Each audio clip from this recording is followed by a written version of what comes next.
இப்போ cation ப்ளஸ்ஸா மைனஸா doubt வரும்ல, அது ஈஸியாக நான் வச்சு சொல்லித்தரேன்.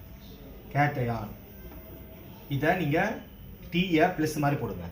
போட்டிங்கன்னா கேட்டையான் பாசிட்டிவ். அப்போ ஆனையன் கண்டிப்பாக என்ன இருக்கும்? நெகட்டிவாக இருக்கும். அப்போ கேத்தோடு நெகட்டிவ், ஆனோடு பாசிட்டிவ். எப்போ இது? எலக்ட்ரோலிசிஸில்.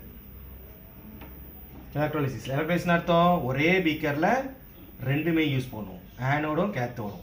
ஸோ இந்த கேஸில் ஆனோடு வந்து பாசிட்டிவ், கேத்தோடு வந்து நெகட்டிவ்.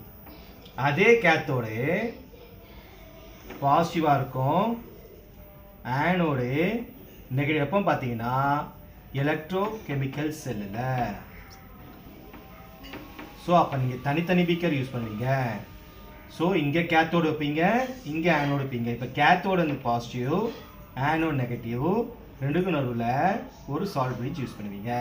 நல்லா புரியுதுங்களா? அப்போ கேட்டையான் இது ஒரு நான் வச்சுனா போதும். கேட்டையான் ப்ளஸ் வச்சுக்கோங்க. இப்போ கேட்டையான் பாசிட்டிவ், ஆனையான் நெகட்டிவ். இப்போ கேத்தோடு நெகட்டிவ், ஆனோட் பாசிட்டிவ் எப்போ? எலக்ட்ரோலிசிஸில். அதே கேத்தோடு பாசிட்டிவ், ஆனோட் நெகட்டிவ் எப்போ? எலக்ட்ரோ கெமிக்கல் செல்லில்.